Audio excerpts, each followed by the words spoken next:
বিসমিল্লাহির রহমানির রহিম। এটা আমাদের ঘরোয়াভাবে খাবারের আয়োজন করা হয়েছে। এটা হচ্ছে গরুর গোশতের টিকা, ডিম, ইলিশ মাছ ভাজা, এখানে হচ্ছে মুরগি রোস্ট, গরুর গোশত, সালাদ, খুবই সুন্দর, মজা হয়েছে, খুবই সুস্বাদু। টেস্ট কেমন? টেস্টি তো খুব সুস্বাদু, খুবই ভালো, মজা হয়েছে।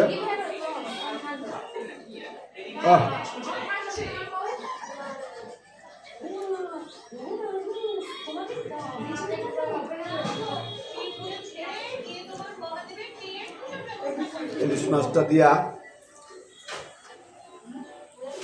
ইলিশ মাছটা সে হয়েছে পদ্মার ইলিশ, আমার বড় ভাবি রান্না করেছে, খুবই ভালো।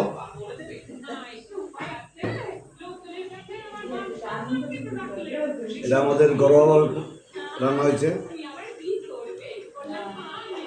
ঘরোয়া প্রোগ্রাম।